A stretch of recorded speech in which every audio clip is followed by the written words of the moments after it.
నారాయణార్యేతి శేఖరపాదభక్తం గోపాలదేశికవరాప్త సమస్తబోధం శ్రీజానకీశరణార్పితమానసాబ్జం నారాయణార్యేతి వర్యమహం ప్రపద్యే. యో నిత్యమచ్యుతపదాంబుజయుగ్మరుక్మ వ్యామోహతస్తదితరాణి తృణాయ మేనే. అస్మద్గురోర్భగవతోస్య దయైకసింధోః రామానుజస్య చరణౌ శరణం ప్రపద్యే. శాంతాకారం భుజగశయనం పద్మనాభం సురేశం విశ్వాకారం గగనసదృశం మేఘవర్ణం శుభాంగం లక్ష్మీకాంతం కమలనయనం యోగిహృద్యానగమ్యం వందే విష్ణుం భవభయహరం సర్వలోకైకనాథం. ఓం అస్మద్గురుభ్యో నమః. ఒకసారి భగవన్నామాన్ని అందరం అనుసంధానం చేద్దాం. జై శ్రీమన్నారాయణ జై శ్రీమన్నారాయణ జై శ్రీమన్నారాయణ జై శ్రీమన్నారాయణ జై శ్రీమన్నారాయణ జై జై జై జై శ్రీమన్నారాయణ జై జై జై జై లక్ష్మీనారాయణ జై లక్ష్మీనారాయణ జై లక్ష్మీనారాయణ జై లక్ష్మీనారాయణ జై లక్ష్మీనారాయణ జై జై జై జై లక్ష్మీనారాయణ జై జై జై జై బదరీనారాయణ జై బదరీనారాయణ జై బదరీనారాయణ జై బదరీనారాయణ జై బదరీనారాయణ జై జై జై జై బదరీనారాయణ జై జై జై జై శ్రీమన్నారాయణ జై శ్రీమన్నారాయణ జై శ్రీమన్నారాయణ జై శ్రీమన్నారాయణ జై శ్రీమన్నారాయణ జై జై జై జై శ్రీమన్నారాయణ జై జై జై జై శ్రీమన్నారాయణ జై జై జై జై శ్రీమన్నారాయణ జై జై జై జై శ్రీమన్నారాయణ జై జై జై జై శ్రీమన్నారాయణ జై జై జై ఓ లక్ష్మీనారాయణ భగవాన్ की జై ఓ రాజా రామచంద్ర మహారాజ్ की జై स्वामी जी महाराज की జై भक्त वृंद की జై శ్రీమన్నారాయణ. జై శ్రీమన్నారాయణ. బంధువులరా, కాలాన్ని మనం సద్వినియోగం చేసుకుంటున్నాం. మంచి మాటలతో, భగవంతుని వచనాలతో, విశేషించి మహానుభావులైనటువంటి ఋషులందరూ భగవంతుడిని కీర్తిస్తూ, ఇదిగో వీళ్ళని చూడండి, ఇలాంటి వాళ్ళ యొక్క చరిత్ర చూస్తే మీకు ఏ భయము ఉండదు, మీరు హాయిగా నిద్రపోవచ్చు, భగవద్ అనుగ్రహాన్ని పొందొచ్చు అని మనకి ఋషులందరూ అందించినటువంటి స్తోత్రం. అనేక మంది ఋషులు ఒక్కొక్క ఋషి ఒక్కొక్క శ్లోకాన్ని మనకు అందించారు. దానికే పేరు ఆర్తత్రాణ పరాయణ స్తోత్రం అని మనం తెలుసుకుంటున్నాం. పూర్వం మన పెద్దజీయర స్వామి వారు స్తోత్ర జాలము అని అన్ని స్తోత్రాలని కలిపి ఒక పుస్తకంగా వేశారు. వాటిల్లో ఈ నారాయణాష్టకం ఇప్పుడు మనం చదువుకునేటటువంటి ఈ 8 శ్లోకాలు మాత్రమే ఉన్నాయి. ఒక్కొక్క శ్లోకానికి ఏ ఏ ఋషి చెప్పారో ఆ ఋషులు వాచ అని ఒక్కొక్క ఋషికి పేరుతో ఈ ఒక్కొక్క శ్లోకం ఉన్నట్టుగా మనకి తెలిసింది. అది రేపట్లో మేము మీ అందరికీ అందిస్తాం. అందువల్ల అనేక మంది ఋషులు కలిసి స్తుతించినటువంటి భగవంతుని వైభవం అన్నమాట. మనకి వేదవ్యాసుడు పురాణాలన్నీ అందించాడు. అష్టాదశ పురాణాలని అందించిన తర్వాత ఒక్కొక్క పురాణాన్ని ఒక్కొక్క మహానుభావులు చదువుతూ ఉన్నారు. అందరికీ అనేక రకాలైనటువంటి సందేహాలు వచ్చినాయి. ఇదేమిటి, ఈ పురాణం ఇలా చెప్తుంది, ఈ పురాణం ఇలా చెప్తుంది అని. అన్ని పురాణాలు రాసినవాడు వేదవ్యాసుడే కనుక ఆయన్నే వెళ్ళి అడుగుదాం పదండి అని అందరూ వెళ్ళి వేదవ్యాసుడిని అడగడం ఆరంభించారు. వేదవ్యాసుడు బదరికాశ్రమంలో అలకనంద తీర్థంలో స్నానానికి ఉద్యుక్తుడై ఉన్నాడు.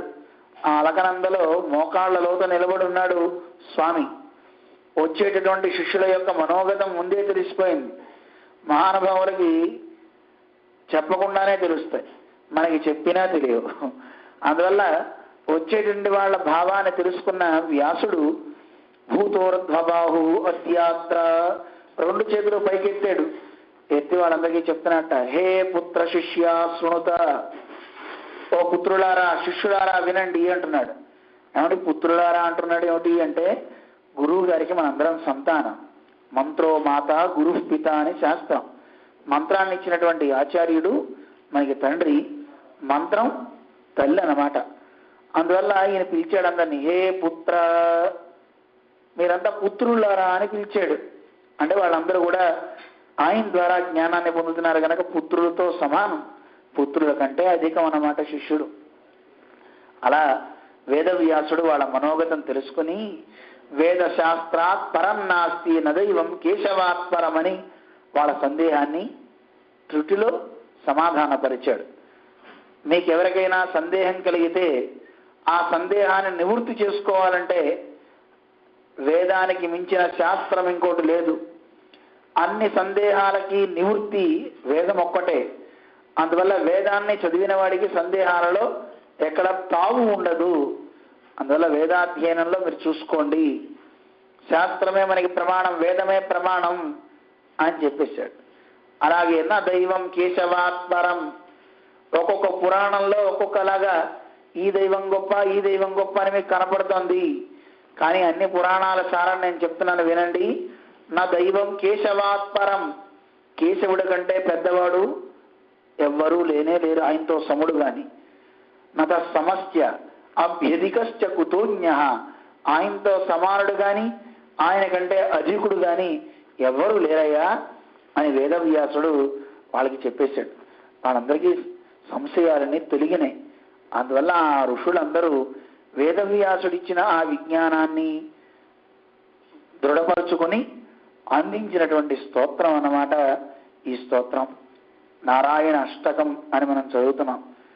అటువంటి గొప్ప అష్టకంలో చివరి శ్లోకం రేపు మనం చెప్పుకుందాం. ఇంకొక శ్లోకం అదనంగా మన సతీష్ గారు పట్టుకున్నారు.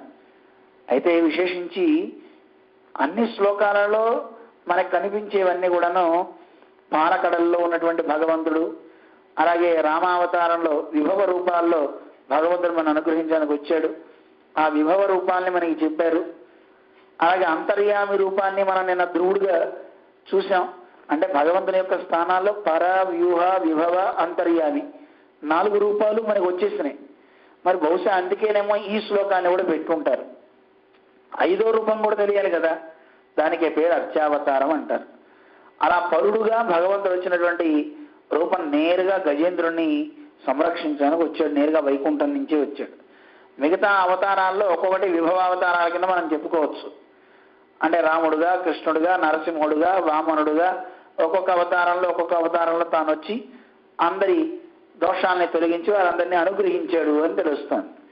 అయితే ఇక్కడ అంతర్యామిగా వచ్చినటువంటి రూపం ఏది అంటే ధ్రువోపాఖ్యానం నిన్న మనం చూసాం. అంటే నా హృదయంలో ప్రవేశించున్నావు, యోంత ప్రవిశ్య మమ వాచమిమాం ప్రసుప్తాం సంజీవయతి అని నిన్న మనం చెప్పుకున్నాం. మా లోపల నువ్వు ప్రవేశించున్నావు, ప్రవేశించి ఉండి మాకు కావాల్సినటువంటి శక్తిని ఇచ్చావు అని నిన్న మనం ప్రార్థన చేశాడు ధ్రువుడు. ఆ విషయాన్ని మనం చెప్పుకున్నాం. లోపల భావించేటటువంటి ఆ స్వామి ప్రత్యక్ష సమానాకారంగా సాగుతూ ఉండే ఆ జపం చక్కగా అవికలంగా జరుగుతోంది. ఆ లోపల ఉండే స్వామి ఒక్కసారి బయటకు వచ్చి అనుగ్రహించాడు అని మనం నిన్న విన్నాం. దీన్ని బట్టి అంతర్యామి ఉపాసన కూడా పూర్తయింది. భగవంతుడు అందరి లోపల ఉంటాడు కనుక ఆ లోపల ఉన్నవాడి సాక్షాత్కారం కూడా కలిగితే మన 5వ రూపం కూడా రావాలి కదా. 5వ రూపానికి పేరు అర్చావతారము అంటారు. అంటే విగ్రహ రూపంలో భగవంతుడు ఉంటాడు, ఆ రూపంలో మన అనుగ్రహిస్తుంటాడు. విగ్రహ రూపంలో కాదు, విగ్రహమే తానై ఉంటాడు. ఇది మన సంప్రదాయం. ఎప్పుడు కూడా భగవంతుడు విగ్రహంలో ఉన్నాడండి అన్నాడంటే వాడు భక్తుడు కాదని అర్థం. భగవంతుడు ఎక్కడున్నాడు? ఆ లోపల కనపడేవాడే భగవంతుడు అని దైవంగా భావించాలి. ఆయన దైవమే. అందుకే మన పెద్దలు ఆ స్వామి సన్నిధిలో చేసే ఉపచారాలలో రాత్రిపూట శయ్యాసనం సమర్పించేటప్పుడు పాలు ఆరగింపు చేస్తారు, అలాగే పాయసాన్ని ఆరగింపు చేస్తారు. అలా ఆరగింపు చేసే సందర్భంలో భగవంతునికి ఒకసారి పాలు ఆరగింపు చేస్తున్నారు, చాలా వేడిగా ఉన్నాయి.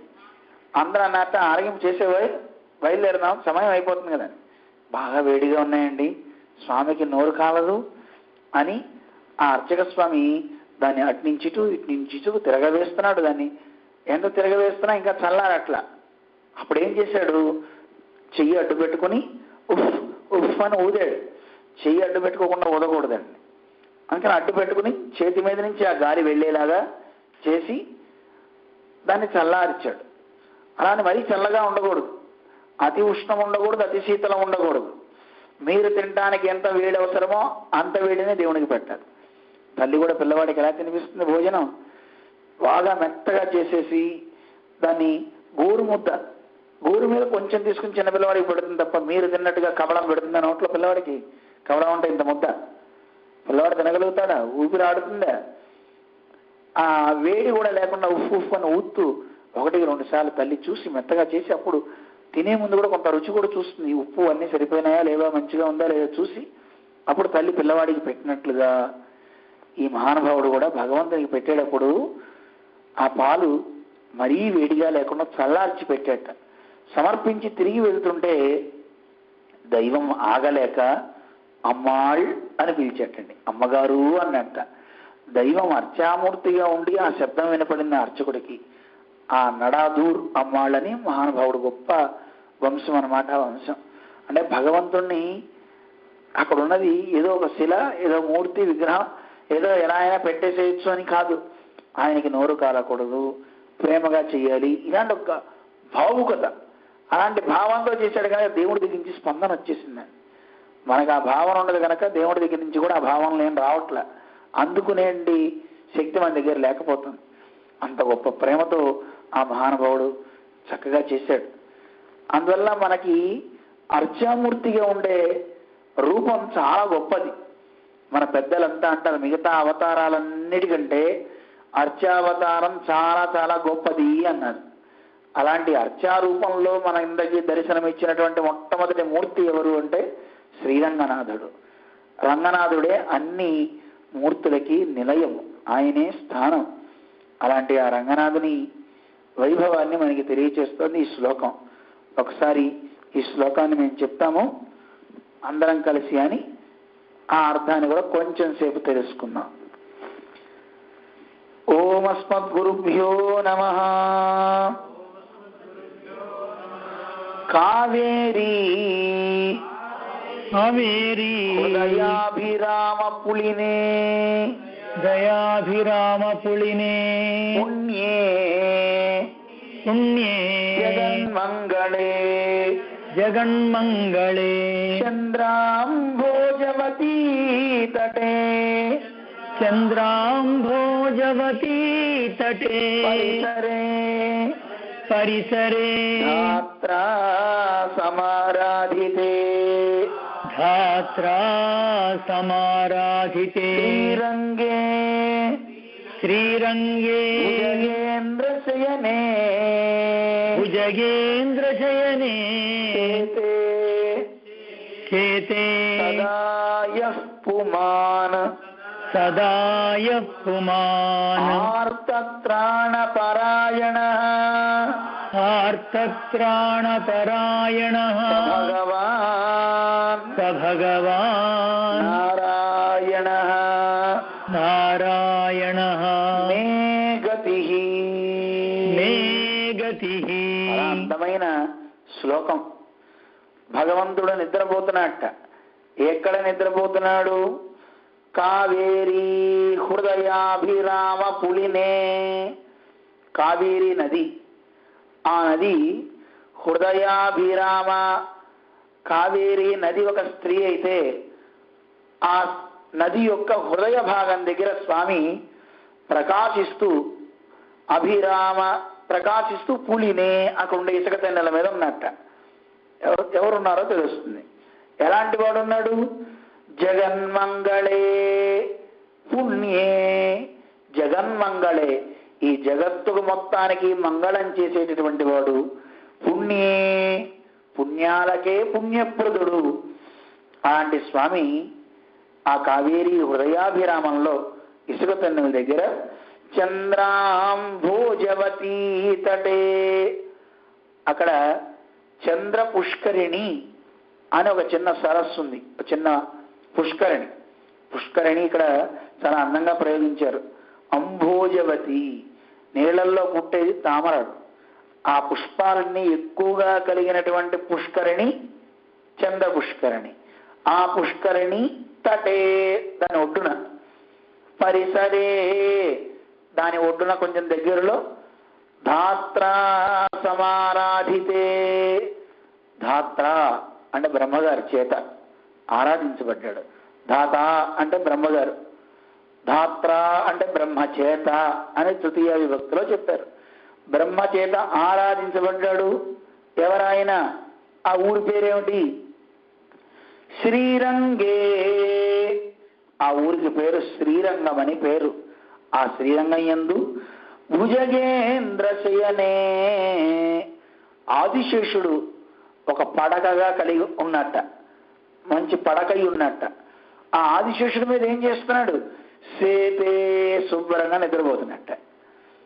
ఏమండి, అలా నిద్రపోయేటువంటి వాడు ఎప్పుడు నిద్రపోతున్నాడు? కాసేపు పడుకున్న తర్వాత లేస్తాడు అనుకుంటారా? సదా సేతే, ఎల్లప్పుడూ నిద్రపోతూనే ఉంటాడు.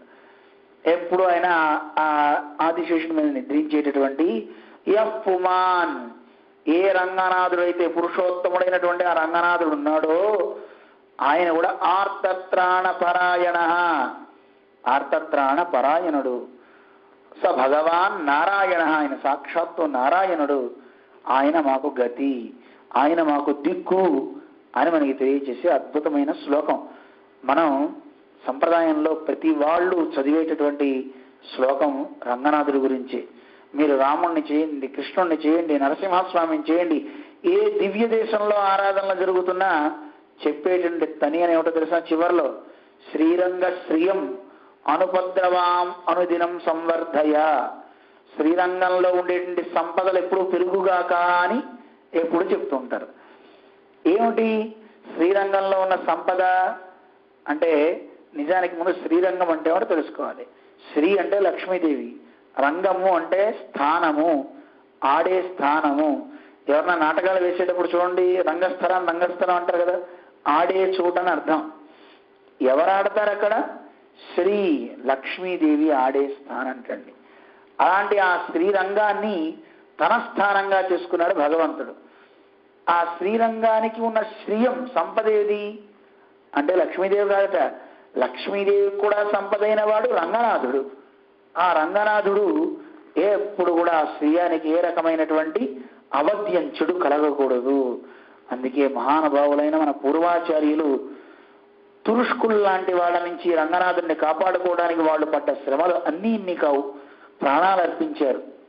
ఆ శ్రీరంగనాథుడి కోసం శరీరాన్ని అమ్ముకునేటటువంటి వేశ్యలు కూడా తురుష్కుల బారి నుంచి స్వామిని కాపాడడానికి గోపురాల పైకెక్కి వేడి వేడి నూనెల్ని వాళ్ళ మీద పోశారు. తురుష్కుల మీద వాళ్ళు ఆలయ ప్రవేశం చేయకుండా చేశారు.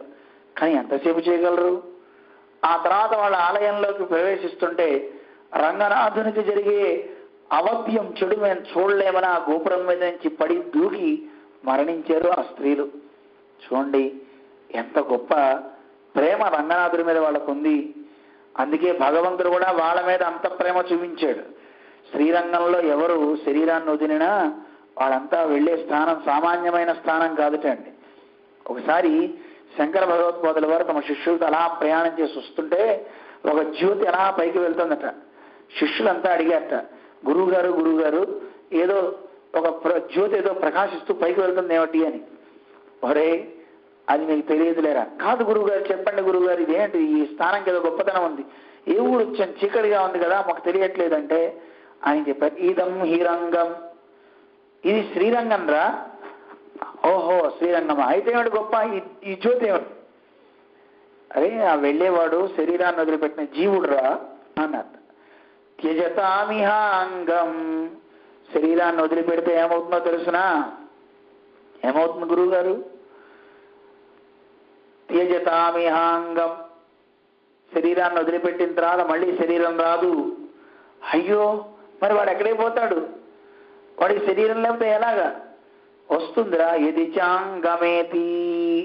వాడికి గనక అవయవాలు వస్తే ఎలా ఉంటాడో తెలుసునా? పాణోరథాంగం శయనే భుజంగం యానే విహంగం చరణేంబుగాంగం అంటే మానవుడు చెప్పాడు. గురువుగారు అర్థం కాలేదు చెప్పండి అన్నట్ట. అర్థం కాకపోవడం ఏమిట్రా? ఇక్కడి నుంచి శరీరాన్ని వదిలిపెట్టిన వెళ్ళిన వాడికి ఒకవేళ శరీరం వస్తే పాణౌరథాంగం, వాడి చేతిలో కూడా ఒక చక్రాయుధం ఉంటుంది. శయనే భుజంగం, పడుకోవడానికి ఒక ఆదిశేషుడు ఉంటాడు. యానే విహంగం, ఎక్కడికైనా వెళ్ళాలంటే వాడికి ఒక గరుత్మంతుడు ఉంటాడు. చరణేంబుగాంగం, వాడి పాదాల నుంచి కూడా గంగ స్రవిస్తుంది. ఇలా ఉంటుందిరా నాయన శ్రీరంగంలో శరీరాన్ని వదిలిపెడితే. శ్రీరంగ మహాత్మ్యం అంత గొప్పదండి. అసలు శంకర భగవత్పాదుల వారు అలా చెప్పిన తర్వాత శ్రీరంగానికి అక్కడికి వెళ్ళేవాళ్ళు చాలా మంది, ఆ శిష్యులందరికీ ప్రావణ్యం పెరిగిపోయిందట. అంత గొప్పది శ్రీరంగ క్షేత్రం. మన పెద్దలంతా కూడా చెప్పారు, శ్రీరంగం అంటే సామాన్యమైంది కాదు. నచ జ్ఞానస్య సంకోచం నచైవ యమగోచరం తస్మాద్రంగం మహాపుణ్యం కోన సేవేత బుద్ధిమాన్. నిజంగా బుద్ధి ఉన్న మనుష్యుడు ఎవరైనా ఉంటే వాడే గనక శ్రీరంగనాథుడిని సేవిస్తే అలాంటి వాడికి జ్ఞానం ఎప్పుడు కూడా తరగనే తరగదు. జ్ఞానాన్ని కప్పే వస్తువు ఏది ఉండనే ఉండదు. ఇప్పుడు మనం పైన దీపాలు పెట్టాం. ఈ దీపాల కాంతి ఎక్కడ ప్రసరిస్తుంది? ఎక్కడ ప్రసరిస్తుంది? కేవలం దాని కింద మాత్రమే ప్రసరిస్తుంది. కానీ కాంతి పైకి వెళ్లకుండా పైన ఒక రూఫ్ అడ్డేసింది, అందువల్ల కాంతి పైకి వెళ్ళటల్లా. అలాగే మనకు కూడా ఆత్మకి జ్ఞానం ఉంది. ఆ జ్ఞానం కేవలం బయటికి ప్రసరించకుండా అణిచేసింది ఈ శరీరం. ఈ మనలో ఉన్న మాయ అనేది అణిచేసింది. అందువల్ల జ్ఞానం పైకి రావట్లా. ఆ జ్ఞానం పైకి వస్తే ఈ లోకంలో ఉండే వాటి మీద మమత ఉండదు, వేటి మీద మనకి ఆశ ఉండదు, దాన్ని పొందాలి దీన్ని పొందాలనే దుర్బుద్ధి ఉండదు. అందువల్ల ఆ జ్ఞానానికి ఏ సంకోచం లేకుండా అద్భుతమైన జ్ఞానం కలుగుతుంది ఎప్పుడు? రంగనాథుని సేవిస్తే. కోన సేవేత బుద్ధిమాన్. అంత మాత్రమేనా? నచైవ యమగోచరం, అలాంటి వాడికి యమ దర్శనం కూడా ఉండనే ఉండదు అని చెప్తున్నారు. యముడు వాడికి దర్శనం ఉండదు. ఒక ఆయన అన్నాడు, ఏమంటే యముడు దర్శనం లేకపోతే యమదూతల దర్శనం ఉంటుందా అని. యముడే రాకపోతే యమదూతలు ఎందుకు వస్తారండి అంటే వాడికి మరణం ఉండదా? శరీరం ఎవరైనా వదిలిపెట్టాల్సిందే, కానీ వాడిని తీసుకుపోవడానికి విష్ణుదూతలు వస్తారు, వాడిని అక్కడికి తీసుకుపోతారు వైకుంఠానికి. అలాంటి గొప్పతనం శ్రీరంగనాథుని సేవిస్తే వస్తుంది. ఇంకొన్ని ప్రమాణాల్లో మన పెద్దలు తెలియజేశారు, పురాణాల్లో ఉన్న వచనాలను చెప్తూ. తుమ్ము వచ్చినా లేదు ఆవలింత వచ్చినా ఎవరైనా రంగా రంగా రంగా అంటారో వాడు చేసుకున్న పాపాలన్నీ పోతాయి. కొంతమంది కూర్చునేటప్పుడు లేచేటప్పుడు అంటుంటారండి, సహజంగా ఎక్కువ ఉపన్యాసం అవగానే అమ్మయ్య ఇప్పటికైపోయిందిరా బాబు అంటారు. కానీ అలా కాకుండా లేచేటప్పుడు రంగా, కూర్చునేటప్పుడు రంగా, ఇలా రంగనామాన్ని ఎక్కువగా ఎవరైతే చెప్తారో వాడికి ఏ ఇబ్బందులు కలగవు. అందుకే దాన్ని ఊతంగా పెట్టుకోమంటారు. కొంతమంది నారాయణ కృష్ణ అంటుంటాం కదా, ఏవైనా ఈ నామాలన్నీ ఒకటే. అలాగా రంగనాథుని నామం చెప్పినా అది అద్భుతమైన ఫలాలు ఇచ్చేది అని చెప్తారు. అలాంటి గొప్ప క్షేత్రం శ్రీరంగం. ఆ శ్రీరంగంలో పవళించేట స్వామి రంగనాథుడు. మనకు సందేహం రావాలి, అసలు రంగనాథుడి గురించి ఎందుకు చెప్తున్నారు, ఎందుకు ఇక్కడికి వచ్చాడు, అసలు ఆయన ఎలా వచ్చాడు, ఇది మనం తెలుసుకోవాలి. భగవంతుడు శ్రీమన్నారాయణుడు. తాను స ఏకాకి, ఉపనిషత్తులు చెప్తాయి, తను ఒక్కడే ఉన్నాడు, ఎవ్వరూ లేరు. తదైక్షత బహుశ్యాం ప్రజా ఏయేతి. భగవంతుడు సంకల్పించేట ఈ లోకాలన్నీ సృజించాలి అని. ఎప్పుడైతే భగవంతుడు సంకల్పించాడో ఆయన నాభి నుంచి ఒక కమలం అలా పైకి వచ్చింది. ఆ కమలం నుంచి ఒక ఆయన పుట్టాడు. ఆయన చూసేట, ఎవరు నేను, ఎక్కడి నుంచి వచ్చాను అని ఆయన దిక్కులు చూస్తే ఎవడో కనపట్టాల. ఆయన అనుకున్నట్టు నేను ఒక్కడనే ఉన్నానే, అమ్మో అసలు నాకు మూల కారణం ఎవరో నేను కనుక్కుంటా అని ఆ పుష్పం నుంచి కిందన్న తూడుని పట్టుకుని అలా కిందకి జారుతూ వెళ్ళాడు. ఎంత దూరం వెళ్ళినా దాని మొదలు కనపట్టాల. దీనికంటే దాని మీదే హాయిగా ఉందని మళ్ళీ పాక్కుంటూ పైకి వెళ్ళిపోయి కూర్చున్నట్ట. అనిపించింది ఆయనకి, ఆ కూర్చున్న ఆయనకి, అయ్యో నాభి నుంచి పుట్టాను, అదే కమలం నుంచి పుట్టాను, కానీ నేను ఎవరినో తెలుసుకోలేకపోతున్నాను, ఏం చెయ్యాలి ఇప్పుడు అని విచారపడుతుంటే ఆయనకి 2 మాటలు వినపడ్డాయట. తప తప తప అని 2 అక్షరాలు. తపస్సు చెయ్యి, తపస్సు చెయ్యి అని వినపడింది. వెంటనే ధ్యాన నిమగ్నుడయ్యాడు, తపస్సు చేశాడు. ఎప్పుడైతే తపస్సు చేస్తున్నాడో ఆయనకి జ్ఞానం అంకురించింది. ఒక్కొక్క ఆ తపస్సు వల్ల ఒక్కొక్క జ్ఞానం ఒక్కొక్క శిరస్సుగా 4 వేదాలు ఆయనకు వచ్చాయి, 4 ముఖాలుగా. 5వ ముఖం ఆయన ఎలాగ ఉంది. అందువల్ల అలాగా బ్రహ్మగారు చతుర్ముఖుడు తర్వాత అయ్యాడు అనుకోండి, వాళ్ళ అబ్బాయి ఒక తల శిరస్సు తీసేయడం వల్ల. అందువల్ల చతుర్ముఖుడుగా 4 వేదాల్ని ధరించి జ్ఞానాన్ని ఉపాసించాడు. ఉపాసించి నన్నేం చేయమంటావు అని అడిగాడు భగవంతుణ్ణి. మాట వినపడింది కదా, తపస్సు చేసి విజ్ఞానం వచ్చింది. విజ్ఞానం ద్వారా తాను తెలుసుకున్నాడు, ఓహో భగవంతుడు అనేవాడు ఒకడున్నాడు, ఆయన నన్ను సృజించాడని తెలిసింది వేదం ద్వారా. ఇప్పుడు ఏం చేయాలి నేను, నాకు ఆజ్ఞ విధించు అంటే లోకాన్ని సృజించు అని చెప్పి. తండ్రి లోకాన్ని సృజిస్తా, కానీ ఒక్కసారి నిన్ను చూడాలని ఉందయా, నువ్వు ఎలా ఉంటావు, నీ రూపాన్ని నాకు ఒక్కసారి దర్శింపజేస్తే బాగుంటుంది, రోజు నీకు ఒకసారి దండం పెట్టుకున్నాక నా వ్యాపారాన్ని నేను ఆరంభిస్తా. లోకంలో వాళ్ళంతా అప్పటి నుంచే వ్యాపారాలు చేసేటప్పుడు దేవుడికి హారతి ఇచ్చి చేయడం బహుశా అలవాటు అయి ఉంటుంది. బ్రహ్మగారు ఈ బొమ్మలు చేసేటప్పుడు మరి అందరు నన్ను తిట్టుకోకూడదు, నన్ను ఇలా చేశాడు అలా చేశాడు అనకూడదు కదా. అలా అనుకోకుండా అందరినీ మంచిగా చేయాలి, వాళ్ళ కర్మానుసారంగా చేయాలంటే నీ అనుగ్రహం ఉండాలి. నాకు ఒకటి మీద ప్రేమ ఒకటి మీద ద్వేషం ఇలా ఉండకూడదు. వాడి కర్మానుసారం ఎలా నేను చేయాలని నువ్వు ఆ కర్మ రాసుందో ఆ కర్మకు తగ్గట్టు నేను తయారు చేస్తా. కానీ మరి పక్షపాత బుద్ధి నాకు కలగకుండా నిన్ను ఆరాధించుకుంటా. ఎంత తిరిగడిగాడో బ్రహ్మ. అలాగానే భగవంతుడు తన వ్యూహ స్వరూపాన్ని చూపించాడు. అంటే పాల సముద్రంలో పవళించినటువంటి ఆ స్వామి నుంచి వచ్చాడు గనక బ్రహ్మ ఆ స్వరూపాన్ని, అలా పడుకున్న స్వరూపాన్ని ఇచ్చేట ఆయన. ఆ ఇచ్చినటువంటి స్వరూపాన్ని బ్రహ్మగారు పెట్టుకుని ఆరాధించాడు. అలా ఆరాధిస్తూ ఉండగా ఆయన కుమారుడు మనువు ఉన్నాడే, ఆ మనువు అడిగేటండి ఇక్ష్వాకు, స్వామి నాకు కావాలి, నాకు ఇవ్వండి, నేను ఆరాధించుకుంటా అన్నాడు. సరే అని ఆయనకి ఇచ్చాడు. ఆ ఇక్ష్వాకు వంశంలో అలా అలా అలా ఆరాధనలు అందుకుంటూ రామచంద్రుడి దాకా అది వచ్చింది. అయితే రాముడు పుట్టడానికి ముందు పుత్రకామేష్టి యాగం చేశాడు దశరథుడు. అన్ని దేశాల నుంచి రాజులు అందరూ వచ్చారు. దశరథుని యొక్క కులధనం ఈ రంగనాథుడు. ఆయన చూశారట. అయితే ఈయన్ని అప్పట్లో రంగనాథుడు అని పిలవరా, నారాయణుడు, శ్రీమన్నారాయణ దేవుడు అని పిలిచేవారు, భగవన్నారాయణుడు అని పిలిచేవారు. అలా పిలిచే సందర్భంలో ఒక ఆయన వచ్చాడు. అయితే భగవంతుడు కేవలం మనకి ఆ మూర్తిగానే కనపడలా, విమానంతో కనిపించేట. ప్రణవాకార విమానం అంటారు. తిరుమలలో మనం దర్శించే విమానానికి ఆనంద విమానం అని పేరు, శ్రీరంగంలో ఉండే విమానానికి పేరు ప్రణవాకార విమానము. ప్రణవం అంటే ఓంకారం. ఆ ప్రణవాకార విమానంలో అందులోనే దర్శనం ఇచ్చాడు. ఆ విమానంతో పాటే ఈ ఇక్ష్వాకు వంశంలో కూడా దర్శనం ఇస్తున్నాడు, వాళ్ళ పూజలు అందుకుంటున్నాడు. అది చూశాడు ధర్మవర్మ మహారాజు. ఆయన అడిగేట, సార్ నాకు ఇవ్వరా ఈ విగ్రహాన్ని, ఈ మూర్తిని అని. నో, నేను అలా ఇవ్వడానికి కుదరదు అని. వెంటనే ఈయన కూడా తపస్సు చేయడం ఆరంభించాడు. నాకు పరమాత్మ కావాలి, ఈయన కావాలి అని తపస్సు చేశాడు. అంటే దైవం రావడానికి ఎన్నో కారణాలు ఉంటాయండి, ఊరికి ఒక కారణం కాదు, అన్ని కారణాలు చూసుకుని అప్పుడు ఆయన వస్తాడు. సామాన్యంగా మనం చూస్తేనే ఒక ఎమ్మెల్యే గారిని పిలిస్తే నాకు అట్టుగా ఏమన్నా ఇంకా 4 పనులు ఉంటే అప్పుడు వస్తా అన్నట్టుగా, దైవం రావాలంటే ఏ ఒక్కడో పిలిస్తే కాదు, ఎన్నో కారణాలు ఉంటే తప్ప ఆయన రావడానికి కుదరదు. అలా అయిన తర్వాత రాముడు పుట్టాడు, రాముడు అవతరించాడు, అరణ్యాలకి వెళ్ళాడు. మనందరికి కథ తెలుసును. రావణాసుడిని వధించిన తర్వాత విభీషణుడు అందరూ వచ్చారు. విభీషణుడు రాముడిని రమ్మని అడిగేట లంకలోకి రామచంద్రుడు వెళ్ళలేదు కదా, అందుకోసం కనీసం నువ్వు రాలేదు, నీ కులదైవాన్ని నాకు ఇవ్వవయ్యా, తీసుకువెళ్ళి అక్కడ పెట్టుకుని నేను రోజు ఆరాధించుకుంటా అని అన్నాడు విభీషణుడు.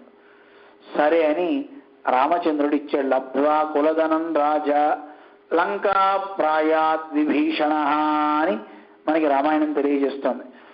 తన ఆరాధించుకునేటటువంటి రంగనాథుడిని ఆ నారాయణ దైవాన్ని ఇచ్చిన తర్వాత ఆయన తీసుకుని ఆకాశ మార్గం గుండా వెళ్తున్నాడు. అది సాయంకాలం అవుతోంది, సంధ్యావందనాది క్రియలు చేసుకోవాలి. అందుకోసం ఒక నది ఒడ్డున ఆగాడు. అది కావేరీ తీరం. ఆ నది ఒడ్డున రంగనాథుడిని ఒక ఇసుక తిన్నె మీద పెట్టాడు. పెట్టి సంధ్యావందనాది కార్యాలన్నీ చేసుకుని ఆ మూర్తిని తీసుకుని వెళ్ళాలి అనుకుంటే ఆ విమానం లేవట్లేదు. ఎంత ప్రయత్నం చేసినా లేవట్లేదు. అయ్యో అని బాధపడ్డాడు. బాధపడితే స్వామి చెప్పేట, నాయనా నువ్వేం బాధపడకు, నేను ఇక్కడే ఉంటాను. అలా ఉండడానికి గల కారణం కేవలం ఒక్క ధర్మవర్మ మహారాజు ఒక్కడే కాదు, ఎందరో ఋషులు ఆ తీర్థం దగ్గర కూర్చొని తపస్సు చేస్తున్నట్ట స్వామిని ఇక్కడ సేవించాలి, ఇక్కడ సేవించాలి, ఇక్కడ ఉండాలని. అందరూ సేవించారు గనక అందరి కోసం ఇక్కడ ఉన్నాడు. స్వామి మరి నా ఊరు వస్తా అన్నావు కదా, ఏం పర్వాలేదయా, నేను నీ దక్షిణం వైపే చూస్తూ ఉంటా, నీ లంకనే చూస్తూ ఉంటా, నువ్వేం భయపడకు, నీ ఊరినే చూస్తుంటా కనుక నీకు ఎప్పుడు క్షేమతమం అవుతుంది, నువ్వు కూడా వచ్చి నన్ను ఇక్కడ రోజు ఆరాధన చేయొచ్చు అని చెప్పి భగవంతుడు చెప్పాడు. ధర్మవర్మ మహారాజు అక్కడ దేవాలయాన్ని నిర్మాణం చేసి భగవంతుని ఆరాధనని చేస్తూ ఉన్నాడు. అతని తరం అయిపోయిన తర్వాత ఒకసారి కావేరీ తీర్థం అక్కడ చరిత్రను బట్టి చూస్తే కావేరీ తీర్థం ఒకసారి ఎక్కువగా వచ్చేసి ఆ దైవాన్ని ఆలయాన్ని కూడా మరుగుపరిచేసింది ఇసుక తెన్నెలతో. అయిన తర్వాత కొంతకాలానికి అక్కడ ఆరాధనలు అవి జరగకపోయేసరికి చోళరాజు ఒక ఆయన అక్కడికి వచ్చి ఆ రాత్రి అక్కడ విశ్రాంతి తీసుకున్నట్ట. అలా విశ్రాంతి తీసుకునే సందర్భంలో ఒక చిలుక మాటలు విన్నాట. ఆ చిలుక పలికిందట. చాలా అందమైన శ్లోకాన్ని మన పెద్దలు చెప్తారు. కావేరీ విరజాతీర్థం వైకుంఠం రంగమందిరం సవాసుదేవో భగవాన్ అంటూ ఒక అందమైన శ్లోకం. సాక్షాత్తు శ్రీరంగం అనేది వైకుంఠం. ఆ వైకుంఠంలో ఉండే విరజాతీర్థమే కావేరిగా ఇక్కడ మనకి దర్శనం ఇస్తుంది. కావేరి ఒక మాలాకృతిలో ఉంటుంది చుట్టూత. అంటే మనం చూస్తే ఇలా చుట్టూత కావేరి తీర్థం ఒక మాల ఎలా అయితే మనం దేవుడికి వేస్తామో అలా ఉంది, మధ్యలో దారి ఉంటుంది అంతే. అలా చుట్టూ ఉండి మధ్య భాగంలో రంగనాథ స్వామి ఉన్నాడనమాట. అప్పుడు ఆ రాజు చిలక మాటలు విని ఇక్కడ ఏదో ఉంది అని అక్కడున్న స్వామిని దర్శిస్తాడు. ఆ స్వామి ఆలయాన్ని కట్టాడు. ఆ పక్కన మండపాలన్నీ కూడా ఉన్నాయి. అయితే ఆ మండపానికి కూడా కిలి మండపం అని పేరు. కారణం ఏమిటి అంటే చిలక చెప్పినట్టుగా ఈయన చేశాడు గనక, చిలక వల్ల ఇవన్నీ వచ్చాయి కనుక ఆ మండపానికి కూడా కిలి మండపం అని పేరు వచ్చింది. విచిత్రం, రాజుగారికి కూడా కిలి అనే పేరుతోనే వచ్చిందనమాట. కిలి చోళరాజు అనమాట ఆయన. అలా ఆయన కూడా ఆ పేరే వచ్చింది. కిలి అంటే చిలుక అని పేరుందనమాట. అలా ఆయన ఆలయాన్ని ఉద్ధరించినట్టుగా మనకి చరిత్ర కూడా చెప్తోంది. ఆ తర్వాత నుంచి నిత్యం ఆరాధనలు సాగుతూ చక్కగా ఉన్నాయి.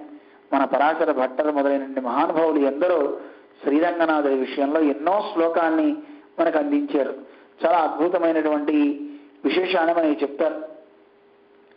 భగవంతునికి కూడా ఈ స్థానం అంటే చాలా ఇష్టంట. ఎంత ఇష్టము, క్షీరాబ్ధేహే మండలాద్దాన యోగినాం హృదయాదపి రతిం గతో హరిమస్తస్మాత్ రంగమిత్యవిధీయతే. రంగనాథుడు కూడా క్షీరాబ్ది కంటే, అంటే క్షీరాబ్ది పాల సముద్రం కంటే కూడా, యోగుల యొక్క హృదయాల కంటే కూడా ఈ యొక్క శ్రీరంగ క్షేత్రం అంటే చాలా ఇష్టం అంటే భగవంతునికి. అలాంటి గొప్ప క్షేత్రం ఈ క్షేత్రం అని రంగమాహాత్మ్యము మొదలైన గ్రంథాలన్నీ కూడా తెలుస్తున్నాయి. అయితే ఇక్కడికి ఎవరో కావాలని పిలిస్తే అలా తనంతట తానే ఇక్కడ ఉండాలి అనుకున్నట్ట. అలా ఉండి దర్శనమిస్తున్నట్ట. కారణం ఏమిటి అంటే దక్షిణ దిక్కు ఎందుకు చూస్తున్నాడు అని మన పెద్దలు వేదాంత తీసుకుల వారు ఆలోచించారట. ఆలోచించిన తర్వాత అర్థం తెలిసింది. ఓహో, దక్షిణం వైపు లంకను చూడ్డానికి కాదని ఉంది, దక్షిణం దిక్కున ఒక అమ్మాయి పుడుతోంది. ఆ అమ్మాయి పుట్టబోయే అమ్మాయి కోసం ముందు నుంచే దక్షిణం వైపు చూస్తూ ఉన్నట్ట. ఎవరు దక్షిణం వైపు పుట్టింది? గోదాదేవి. గోదాదేవి పుడుతుందని ఎప్పుడు పుడుతుందో ఆవిడ ఆ దిక్కునే పుడుతుంది కదా అని ఒక ప్రియురాలు వచ్చేటటువంటి మార్గం వైపు అక్కడ నిలబడి ఇంకా రాలేదే టైం వంక రోడ్డు వంక చూసినట్టుగా ఈయన కూడా వెయిట్ చేస్తున్నట్ట. ఎప్పుడు దక్షిణ దిక్కులో పుడుతుందో ఆ వచ్చేటువంటి స్త్రీని నేను దర్శించాలి, ఆ ఆనందాన్ని అనుభవించాలి అని అనుకుంటూ ఉన్నట్ట స్వామి. అందుకే దక్షిణ వైపు చూస్తున్నాడని చాలా అందంగా గోదాస్థుతిలో మహానుభావులు వర్ణిస్తారు. దిగ్దక్షిణాపి పరివక్త్రిమపుణ్యలభ్యాత్ సర్వోత్తరా భవతి దేవి తవావతారాత్. చాలా అందంగా వర్ణించారు. తల్లి తవావతారాత్, నువ్వు అవతరించిన తర్వాత దక్షిణ దిక్కు కాస్త ఉత్తరం అయిపోయిందమ్మా. ఎందుకని? ఉత్తర అనగానే అక్కడ దక్షిణం ఉత్తరం ఎప్పుడు అవదు, అవుతుందా? ఉత్తరము అంటే ఇంక గొప్పదైంది, దానికి వృద్ధి కలిగింది అని అర్థం. దక్షిణ దిక్కు వైపు స్వామి చూస్తున్నాడు. దక్షిణాదిగపి పరిభక్త్రిమపుణ్యలభ్యాత్, అది చేసుకున్నటువంటి పుణ్యం ఏమిటో తెలియదు. కారణం రంగనాథుడు చూడటమే. ఆయన కటాక్షాలు అటువైపు ఆ దక్షిణ దిక్కు మీద పడ్డం వల్లే ఆ దిక్కుకు ఒక పుణ్యం వచ్చేసింది దక్షిణానికి. ఆ పుణ్యం చేత దేవి తవావతారాతు సర్వోత్తర దక్షిణ దిగ్భవతి, నీ అవతారం ఎప్పుడైతే అయిందో అవడం వల్ల దక్షిణ దిక్కు కాస్త ఉత్తరం అయిపోయింది, అంటే చాలా వృద్ధి చెందింది, గొప్పదైంది అని చెప్తున్నారు. సహజంగా దక్షిణం చూస్తూ లేదంటే ఉత్తరం తలబెట్టి దక్షిణం చూడకూడదు అంటారు కదా. అలా చూస్తే మృత్యుముఖం వాడు వెళ్తాడు అని అంటారు. కానీ అటువంటిది దక్షిణ దిక్కు ఏమైంది? ఇప్పుడు శ్రేష్టమైంది, గొప్పదైంది.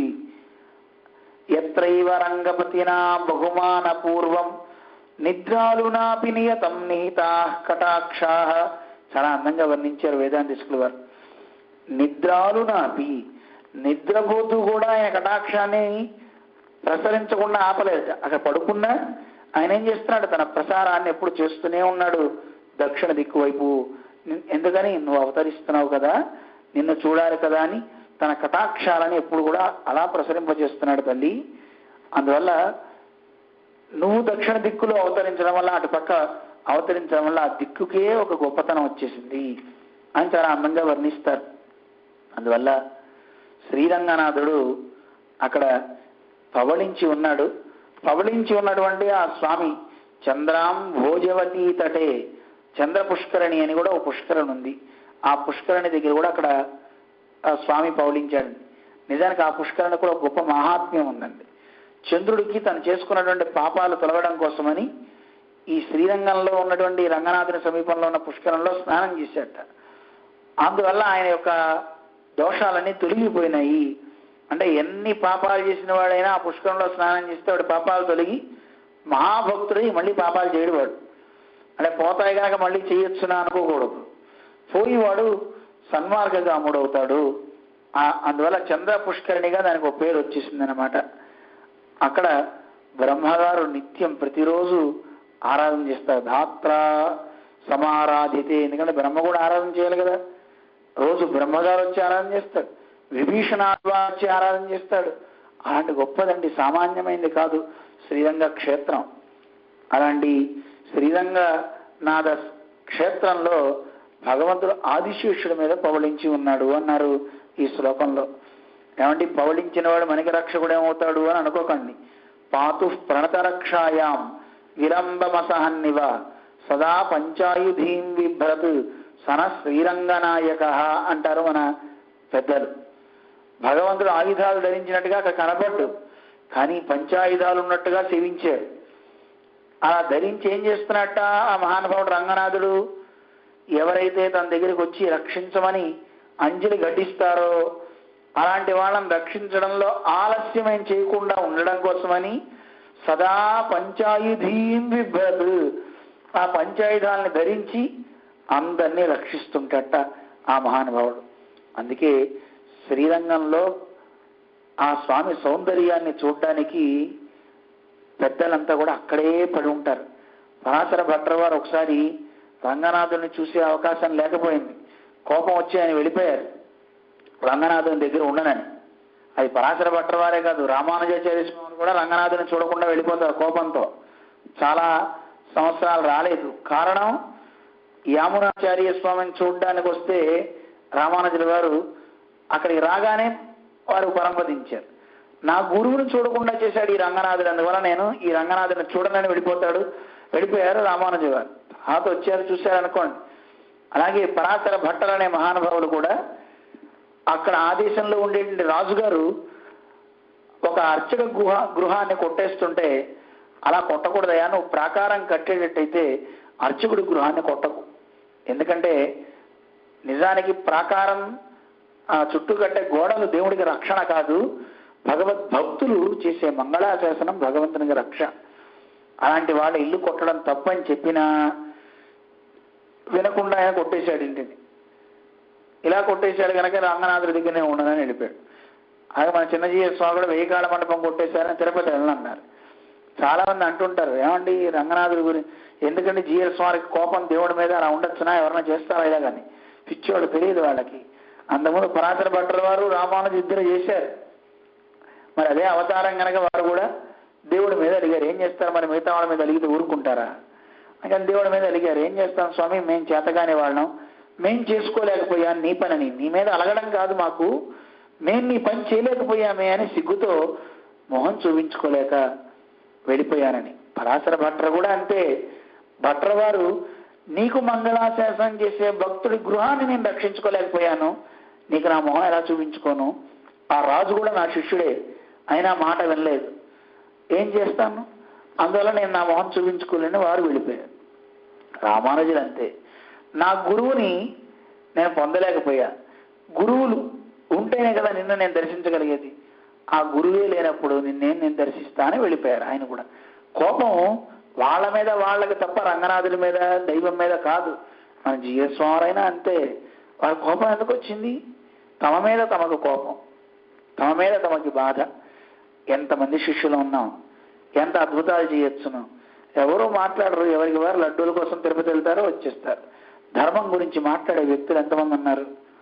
ఎంతసేపు వాడికి కావాల్సిన పులిహారో లడ్డూనో దద్దోజనమో దేవుడి దగ్గర దొరకాలి రావాలి తప్ప దేవుడి ఆలయంలో జరిగే ఒక అపచారం ఇది తప్పు అని చెప్పగలిగే వాళ్ళు ఎంతమంది? కానీ ఈ రోజుల్లో చాలా మంది మాట్లాడుతున్నా, ఆ రోజుల్లో చాలా తక్కువ ఎవరు లేరు.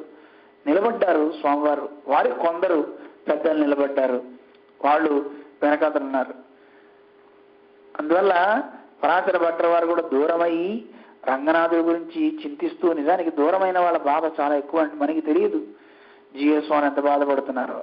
పరాశర భట్టర్ వారు కూడా అంత బాధపడి అందమైన శ్లోకాలు దేవుడి మీద రాశారు. కదాహం కావేరీ తట పరిసరే రంగనగరే శయానం భోగీంద్రే అంటూ ఆ మహానుభావుడు ఎప్పుడు నేను చూస్తాను కదా, ఆ కావేరీ తీరంలో పవళించిన ఆ రంగనాథుని ముఖార విందాన్ని నేను ఎప్పుడు శయిస్తానో కదా అని ఆ మహానుభావుడు కదాహం కదాహం కదాహం అంటూ భావిస్తూ శ్లోకాలు చెప్తూ, ఓ రంగనాథ నజాతు పీతామృత మూర్ఛితానాం నాకౌకసాం నందన వాటికాసు అధ్యాసునాం అన్యతమో భవేయం అని ఆ మహానుభావులు స్తోత్రం చెప్తూ, తండ్రి నాకు స్వర్గాది లోకాలు వద్దు, ఏ లోకాలకి నేను పోను, నీ దగ్గరే ఉంటా, నందనవనాల్లో విహరించను, నీ ఊళ్ళో నీ శ్రీరంగంలో ఒక సునక జన్మ నాకు వచ్చినా చాలయ్యా, నాకు అంతకంటే ఇంకేమొద్దు. ఆళ్వార్లు కూడా ఇదే కోరారండి. తొండరుడు ఇప్పుడు ఈ ఆళ్వార్ అనే మహానుభావులు తిరుమాలై అనే గ్రంథంలో వారు సాయిస్తూ చాలా అందమైన మాట చెప్పారు. ఇందిర లోకమాళు అంటూ, నాకు ఆ ఇంద్రలోకాలు నాకేమొద్దు, నాకు అరంగమా నగరులు అని, తండ్రి నీ ఊరే కావాలి, నువ్వు ఉన్న క్షేత్రమే మాకు కావాలి, అన్యమైనటువంటి ఏ క్షేత్రం మాకొద్దు అని కోరారు ఆళ్వారు. అందువల్ల శ్రీరంగ క్షేత్రానికి ఉన్న గొప్పతనం ఇంత అని చెప్పడానికి లేదు. ఆ స్వామిలో అన్ని గుణాలు మనకు కనబడతాయండి. నంబెరుమాళ్ పక్కలిలే కాణలాం అంటారు. అన్ని గుణాలు, అన్ని నడకలు ఆ స్వామి దగ్గర మనం దర్శించవచ్చు. అలాంటి గొప్ప మహానుభావుడు శ్రీరంగనాథుడు మనందరినీ అనుగ్రహించడానికి, ఈ లోకాన్నంతా బాగుపరచడానికి ఆ స్వామి శ్రీరంగనాథుడుగా మనందరికీ అర్చామూర్తిగా అక్కడ దర్శనమిస్తున్నాడు. అందుకే పరాశర భట్టర్ వారు చాలా అందంగా శ్లోకంలో చెప్తూ, ఎలా ఉన్నాడు ఆ రంగనాథుడు, ఆ స్వామి సౌందర్యం ఏమిటి? అబ్జన్యస్తపదాబ్జం అంచిత కటీ సంవాది కౌశేయకం కించిత్ తాండవ గంధి సంహననకం నిర్వ్యాజమందస్మితం చూడా చుంబి ముఖాంబుజం అంటూ స్వామి గురించి వర్ణించారు అందంగా. ఎలా ఉన్నట్ట రంగనాథుడు? అబ్జన్యస్త పదాబ్జం, ఆయన పాదాలు తామరాల దగ్గర ఉన్నాయటండి. మీరు శ్రీరంగంలో రంగనాథుడు పవళించి ఉన్న స్వామిని చూసారా? ఎలా ఉంటాయి? ఆ పాదాల కింద ఓ పెద్ద కమలం ఉంటుంది, ఆ కమలంలో ఉంచబడ్డాయి పాదాలు. అంచిత కటి సంవాది కౌశేయకం, కొంతమంది బట్ట కడితే అట్నుంచిటు ఇట్నుంచి వెళ్ళిపోతుంది, కానీ ఆయన బట్ట ఆయన శరీరానికి అలా తాకి వదిలి వెళ్ళనట్టుగా ఒదిగి ఉంది వస్త్రం.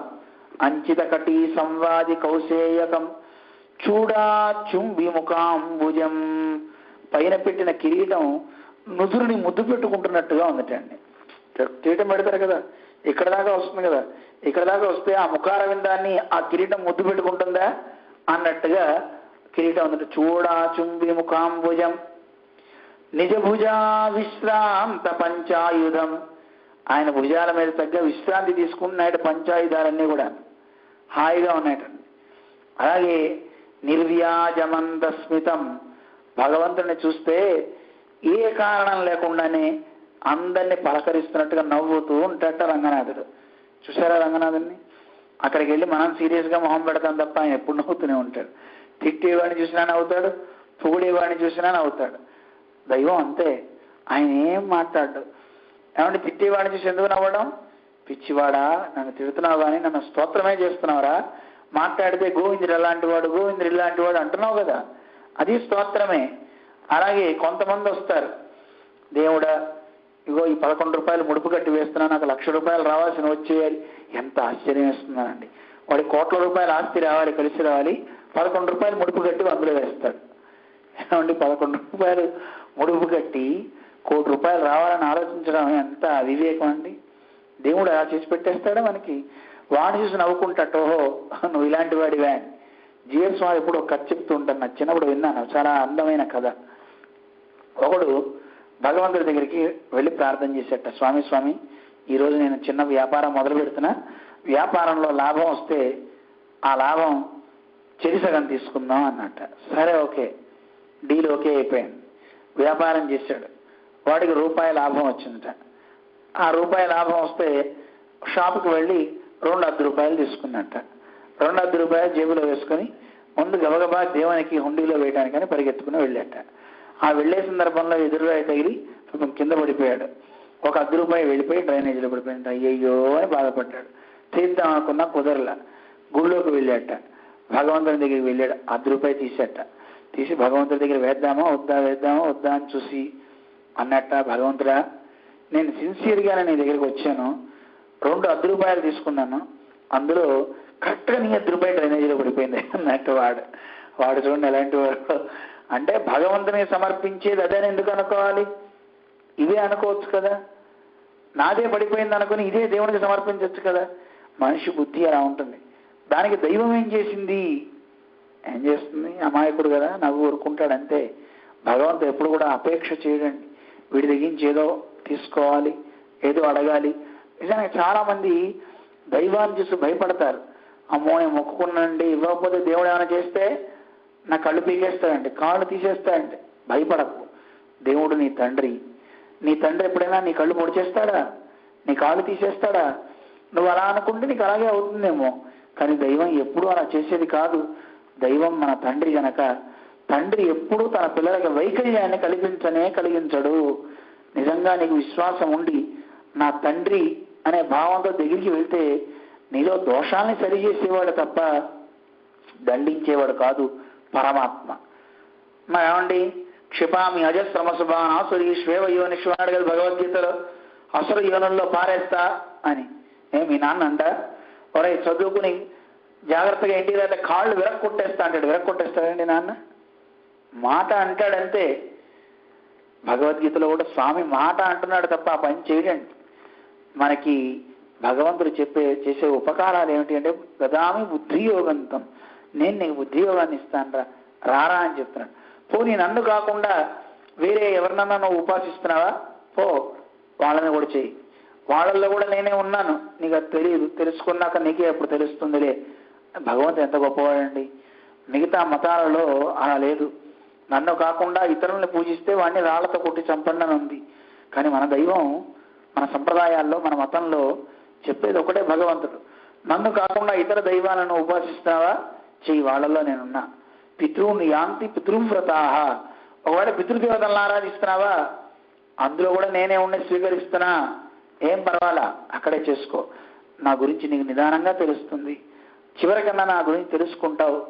ఇలా భగవంతుడు చెప్తున్నాడు తప్ప శిక్షించేవాడు కానే కాడు భగవంతుడు, ప్రేమమూర్తి భగవంతుడు.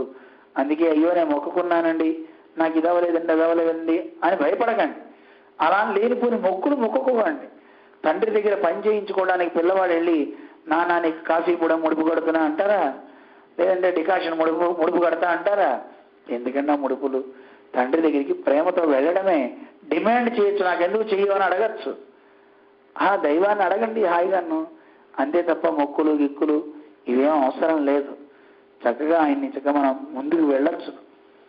కొంతమంది భయపెట్టే కథలు రాశారు, ఆ కథలు చరిత్రలో లేనే లేవు. దేవుడు ఇలా చేస్తాడు అలా చేస్తాడని చెప్పే చెత్త కథల్ని తీసుకొచ్చి మన ఈ చరిత్రలో అందించేసి ప్రజల్ని తప్పు మార్గం పట్టిస్తున్నారు. మన పూర్వులు ఎవరూ చేయలేదు అలాంటి కథలు. మనకి రెండే వ్రతాలు ఉన్నాయి, ఆ వ్రతాలు మానేసి మిగతా వ్రతాలు మనం చేస్తున్నాం. ఇదే దౌర్భాగ్యం. పూర్వంలో ఉన్నటువంటి మహర్షులు ఎవరైనా ఈ వ్రతాలు చేశారా చూడండి. ఎవరైనా పెద్దలు చేసిన దాన్నే మనం చెయ్యాలి, అదే మనకి ప్రమాణం. పూర్వం మన పెద్దలు చేసినవి రెండు వ్రతాలు.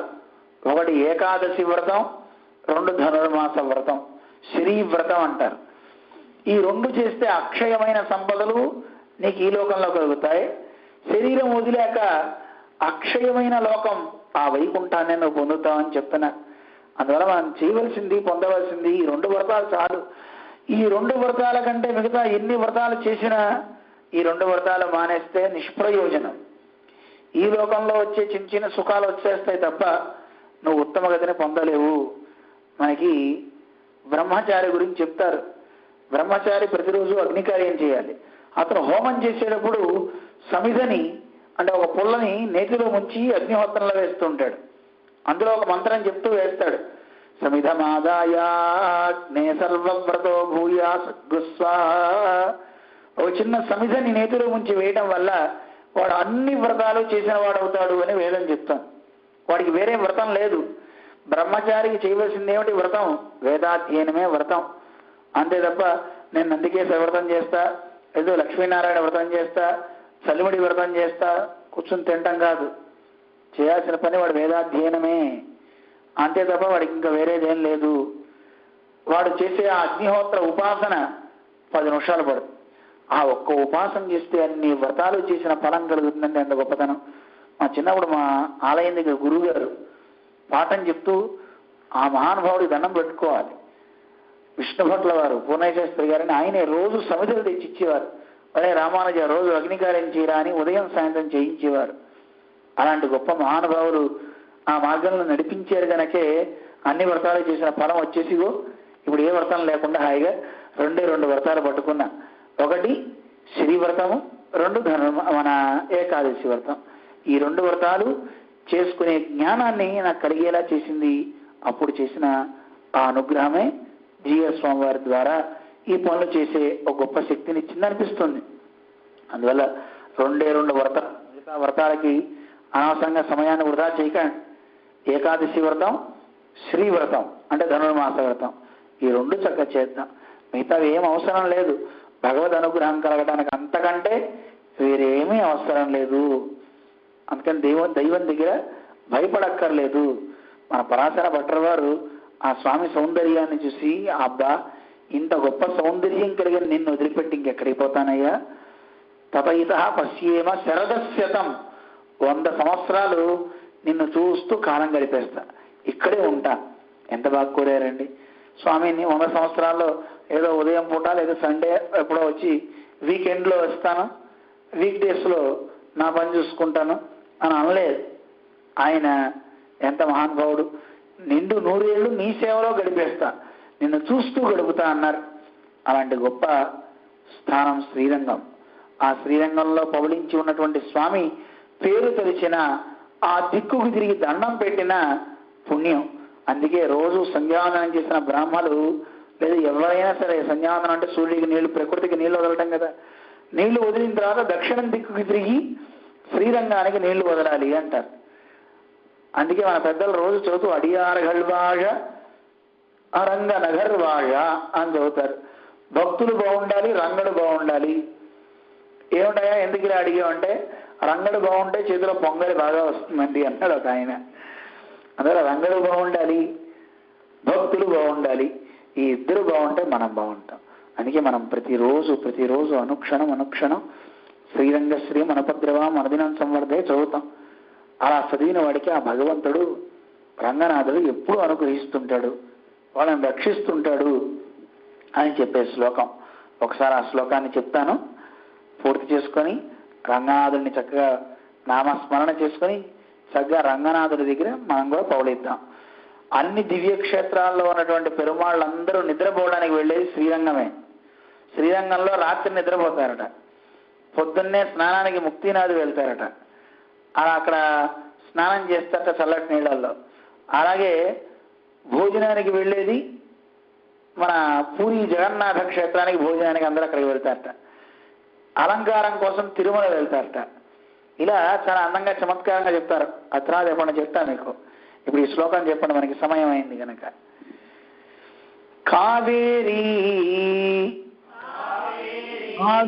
హృదయాభిరామ పులినే పుణ్యే జగన్మంగళే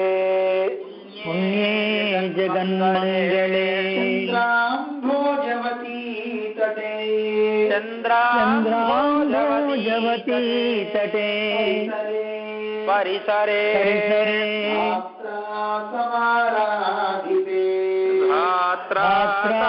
సమారాధితే శ్రీరంగే భుజగేంద్రశయనే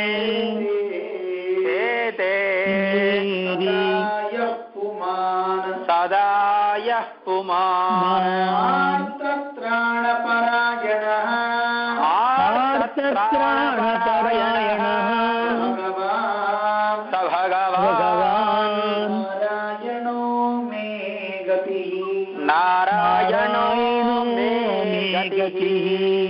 రేపు ఆర్త విషయంగా తెలుసుకుందాం. చివరి శ్లోకం రేపటితో మన ఆర్తత్రాణ పరాయణ స్తోత్రం పరిపూర్ణం అవుతుందన్నమాట. విశిష్టాద్వైత సిద్ధాంత ప్రజారైక విహారిణే శ్రీమన్నారాయణాచార్య ప్రపంచ సంబోధ్యరణాయ మహాత్మనే శ్రీమన్నారాయణాచార్య మంగళం. శాసనవరైర్మదాచార్య మహాత్మనే శ్రీరంగవాసినే భూయాత్ నిత్యశ్రీర్నిత్యమంగళం. మంగళాశాసనవరైర్మదాచార్య పురోగమైః సర్వైశ్చ పూర్వైరాచార్యైః సత్కృతాయ మంగళం. జై శ్రీమన్నారాయణ.